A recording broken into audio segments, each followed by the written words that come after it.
Bonjour les passionnés et bienvenue sur cette nouvelle vidéo du site www.moonwatch.fr. Aujourd'hui, je vous présente une montre qui a fait beaucoup parler d'elle, aussi bien en bien qu'en moins bien.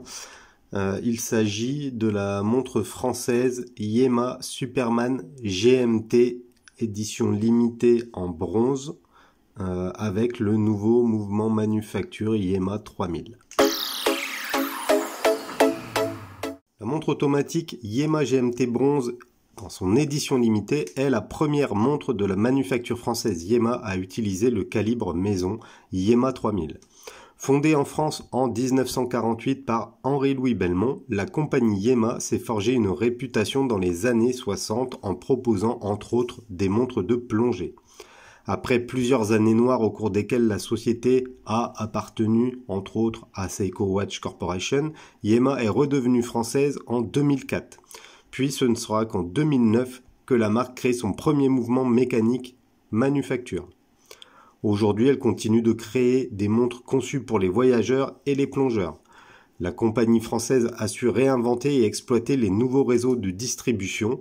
Ainsi, il est intéressant de noter que la marque a lancé plusieurs campagnes de financement participatif via Kickstarter et qu'elle collabore avec ses fans dans le développement de ses futures montres. Après avoir réussi une première campagne avec la Yema Superman GMT, Yema revient avec une nouvelle version en bronze équipée d'un tout nouveau mouvement manufacture, le Yema 3000. Réédition de la montre de plongée française iconique Yema Superman, cette nouvelle version, en édition limitée à 1948 exemplaires, est dotée d'un design résolument vintage. Passons aux spécifications techniques de la Yema GMT bronze édition limitée. Donc c'est une montre qui a été produite en 2021. C'est un modèle unisexe, son format conviendra à une majorité d'hommes et à beaucoup de femmes. Le boîtier est en bronze. Il est vraiment très très beau, le boîtier, rien à dire de ce côté-là. La montre emboîte le calibre automatique Yema 3000, donc calibre manufacture, qui a une réserve de marche d'à peu près 42 heures. La montre est étanche à 300 mètres, donc on est ici sur une vraie montre de plongée. On a une lunette unidirectionnelle de 120 clics avec le célèbre bloc lunette Superman. On retrouve une couronne vissée et signée, un verre saphir double dôme qui donne un aspect très vintage à la montre. Par rapport aux dimensions, le boîtier mesure 39 mm de diamètre pour 14 mm d'épaisseur. Il faut savoir qu'il existe également une version en 41 mm de diamètre.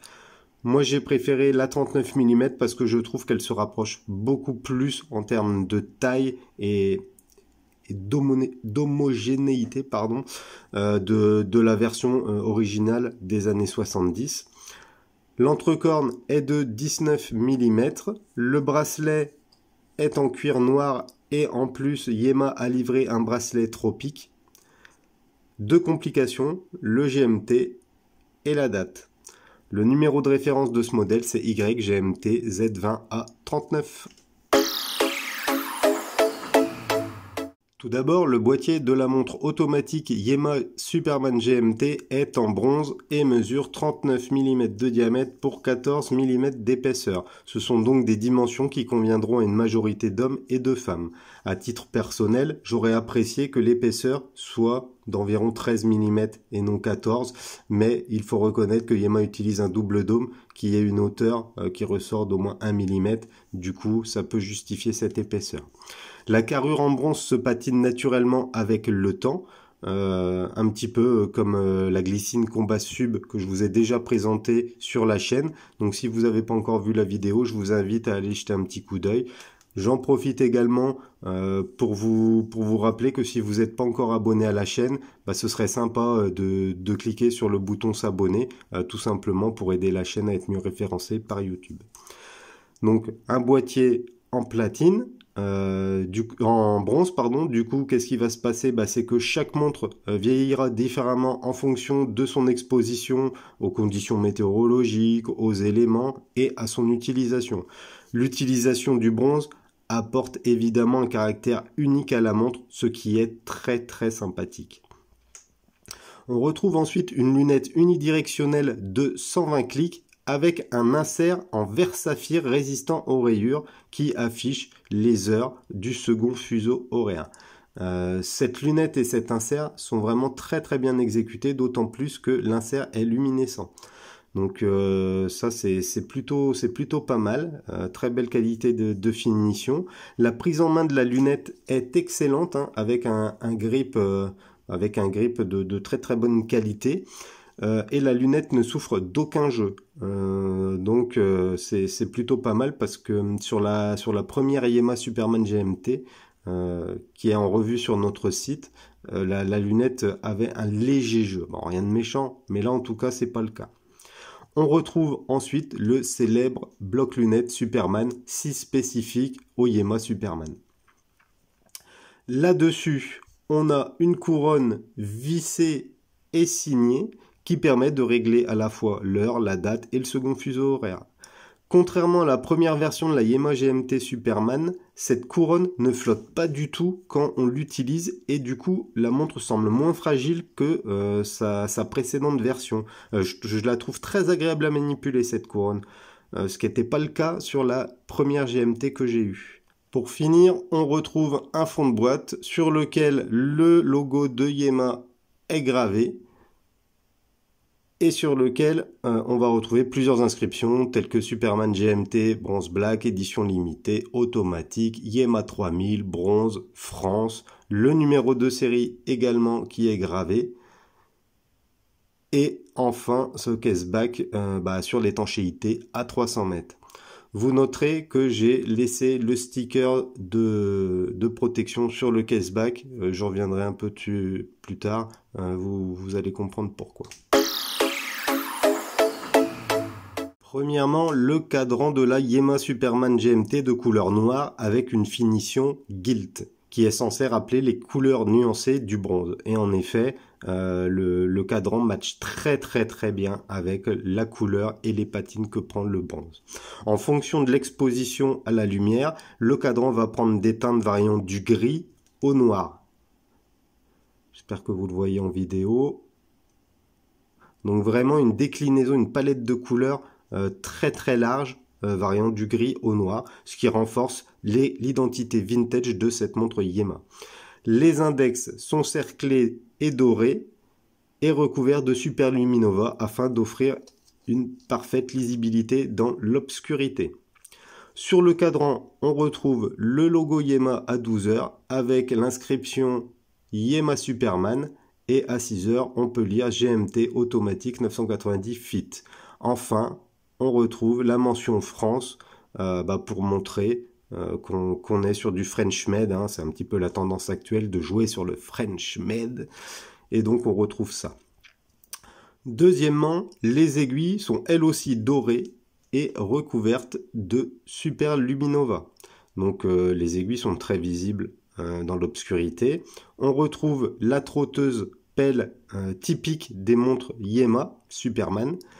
Elle rappelle ainsi la trotteuse utilisée sur certains modèles Yema des années 70. Troisièmement, un verre saphir double dôme de 2,6 mm d'épaisseur protège le cadran gilt de la Yema Superman GMT. Il offre une parfaite lisibilité, une meilleure résistance aux chocs et rayures et il apporte enfin un look très vintage à cette Yema Superman GMT. Donc le cadran pour moi est une grosse réussite sur cette Yema. Faut savoir que Yema l'a sorti en deux coloris, en noir, c'est la version que je vous présente aujourd'hui, et en bleu. Alors en bleu, la version elle est moins clinquante et je trouve que ça se marie moins bien avec la couleur bronze de la carrure. Dites-moi ce que vous en pensez, est-ce que vous avez acheté le modèle bleu et si oui, dites-moi pourquoi vous avez privilégié le bleu plutôt que le noir. N'hésitez pas à me mettre un petit commentaire.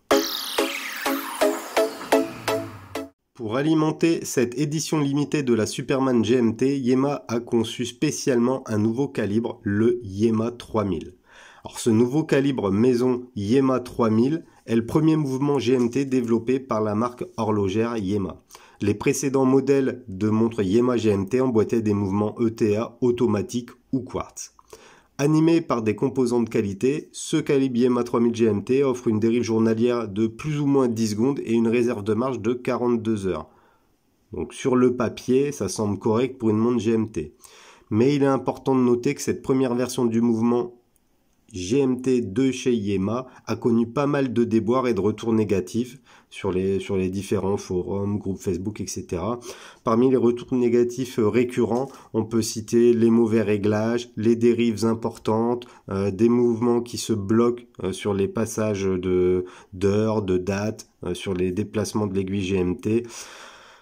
Bon, on va mettre ça sur le dos de la jeunesse du mouvement. Il faut savoir quand même que le SAV de Yema est assez réactif. Hein, et généralement, le problème se règle en quelques semaines. Mais bon, c'est toujours un peu décevant de recevoir une montre avec des problèmes récurrents, surtout des problèmes de dérive. Pour moi, c'est pas acceptable. Là, on est sur une montre qui coûte quand même... bon, en prix Kickstarter, c'était 750 €. Le prix de vente public, c'est le double. C'est pas correct de proposer une montre qui dérive de 40 secondes par jour quand la montre est affichée à ce tarif-là. Qu'une montre à 80 balles dérive de 40 secondes par jour, c'est déjà à peine tolérable. Mais alors sur une montre de ce tarif-là et avec ce niveau de finition, c'est pas acceptable. Donc c'est vrai que Yema met un peu de côté les tests de validation de la montre, je pense. Jusqu'ici, cette petite montre Yema Superman GMT édition limitée bronze est plutôt sympa et plaisante.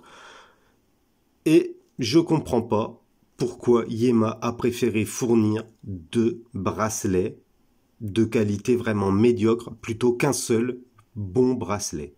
Le premier bracelet fourni, c'est un bracelet en cuir noir, pour tout ce qu'il y a de plus simple, avec une espèce de boui-boui blanc sur la pointe du bracelet. Ce bracelet, il est franchement décevant. On a l'impression que c'est un bracelet en cuir chinois, comme ceux qu'on reçoit quand on commande une montre sur AliExpress. Franchement, c'est... Ouais, j'ai pas envie d'être grossier, mais c'est du top, quoi. Ce bracelet, il fait franchement pitié sur une montre comme ça. Ça gâche le plaisir du porter de la montre. Honnêtement, ce bracelet, il est nul. Le second bracelet que Yema a fourni, c'est un bracelet tropique noir, qui est un petit peu mieux, mais c'est pas la grosse qualité encore, c'est pas la qualité des tropiques des années 70. Donc encore une fois, je suis un peu déçu.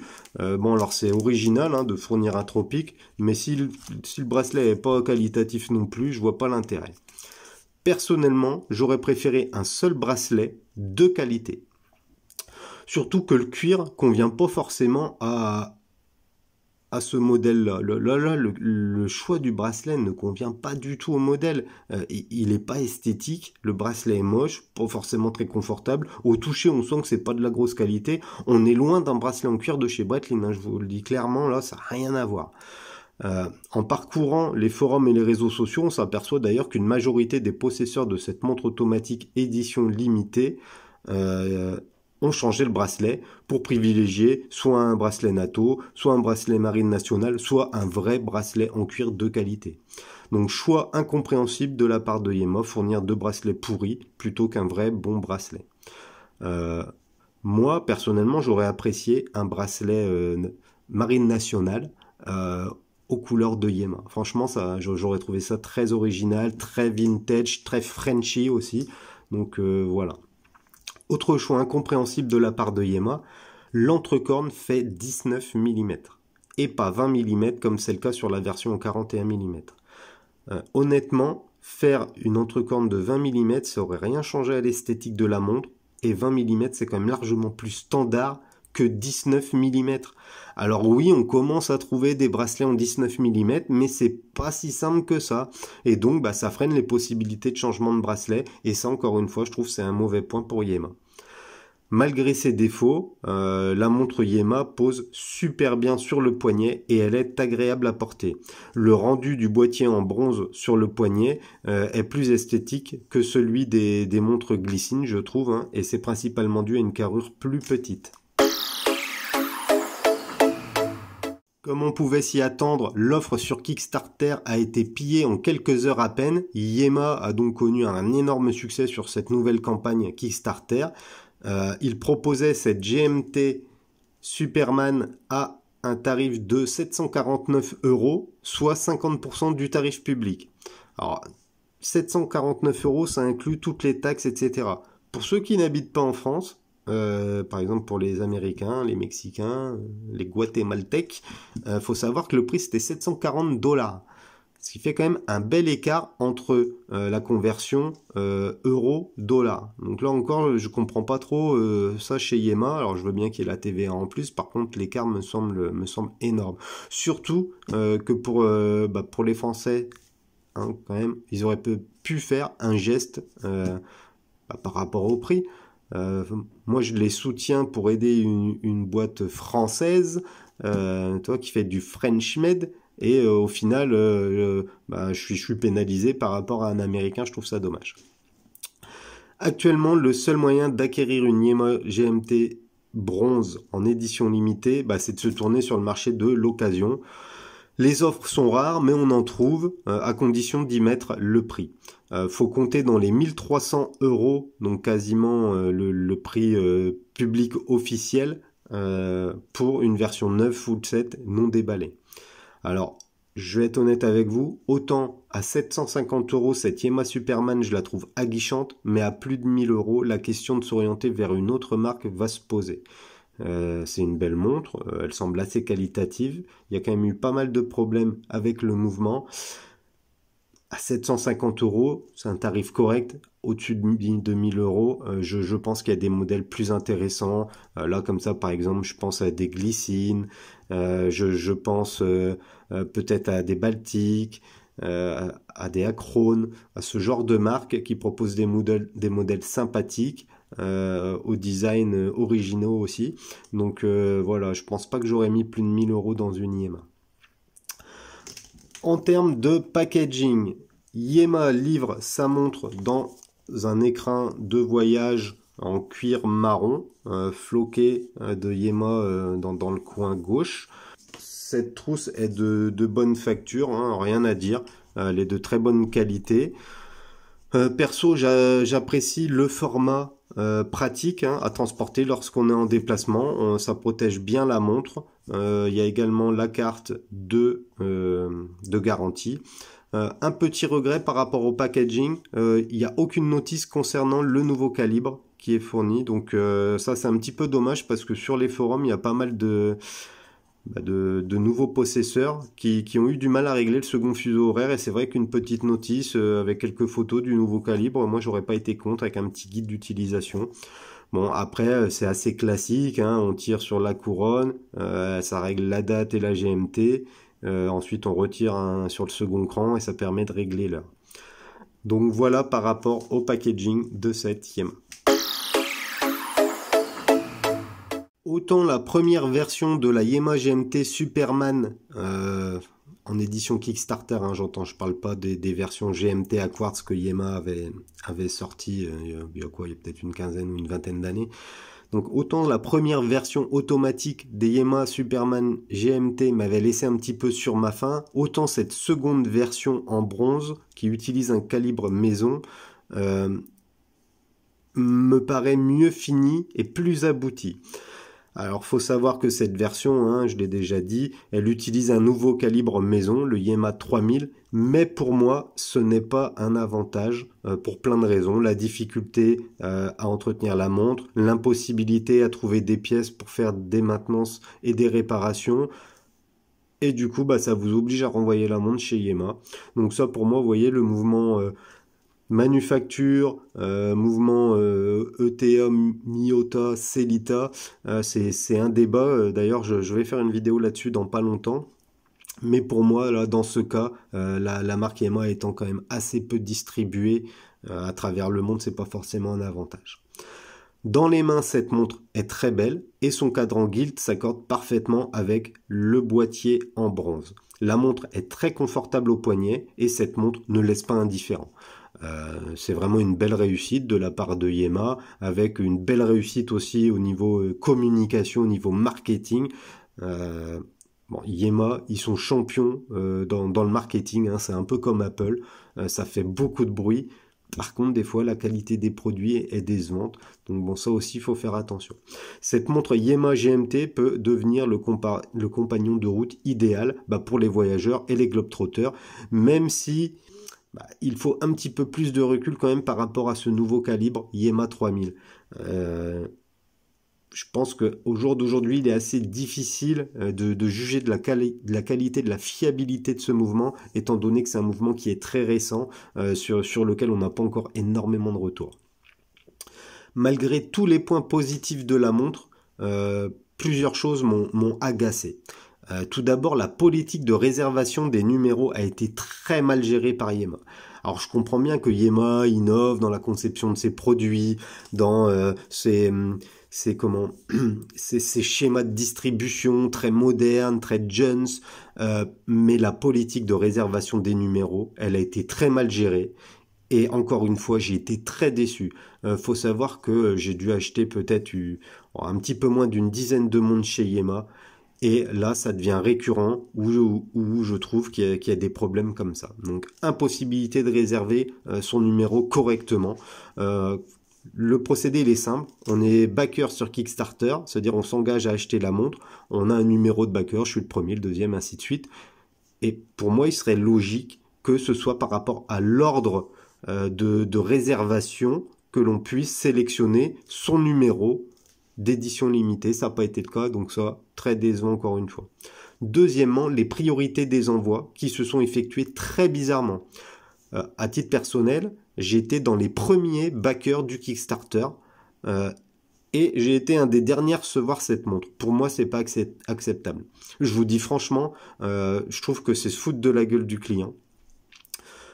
Moi, je fais l'effort de me lever à des heures, toujours à des heures un petit peu débiles, pour pouvoir être un des premiers backers, pour soutenir une marque française qui essaye d'innover, de s'en sortir, de jouer sur ce French made. Donc ouais, moi je joue le jeu et là je trouve que Yema a pas joué le jeu de l'autre côté en contrepartie. Je suis un des premiers à les suivre et finalement je me retrouve à être un des derniers à avoir la montre.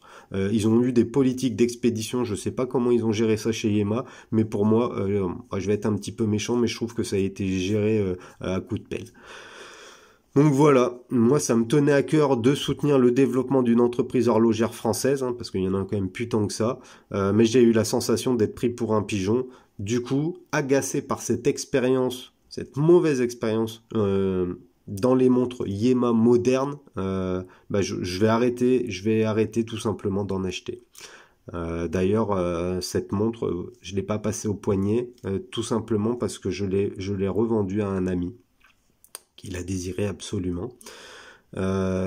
Et voilà, je pense que l'aventure Yema s'arrêtera ici pour moi et désormais je me cantonnerai aux Yema vintage des années 70-80 qui elles sont fiables, que je trouve d'ailleurs plus jolies, mais c'est dommage. Donc j'espère que Yema fera des efforts par rapport à sa gestion des commandes et également fera un effort par rapport à la qualité et à la validation de ces montres avant les expéditions parce qu'il y a quand même eu beaucoup de retours. Moi je traîne pas mal sur les forums et les groupes Facebook et il y a eu beaucoup de retours et c'est pas acceptable à ce niveau de tarif. Encore une fois, on n'est pas sur une montre à 50 balles, donc on s'attend à un minimum de contrôle qualité. Donc voilà, la revue touche à sa fin. J'espère que ce modèle vous a plu, hein. La montre est quand même très correcte. C'est vrai que j'en veux un petit peu à Yema parce que ça m'a un petit peu déçu et dégoûté.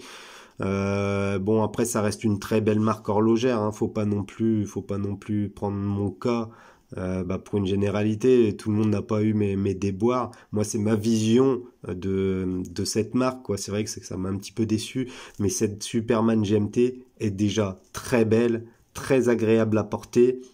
Pour le moment, elle semble fonctionnelle, j'ai jamais eu de soucis avec. Donc voilà. Avant de vous quitter, n'oubliez pas de vous abonner à la chaîne en appuyant sur le petit bouton s'abonner en bas, la petite cloche. Mettez-nous un pouce également pour nous faire monter dans les classements de YouTube. On est visible sur moonwatch.fr et sur les réseaux sociaux, Twitter, Instagram, Facebook, moonwatch.fr, tout collé. Et moi, je vous dis à bientôt dans une prochaine vidéo. Salut les passionnés!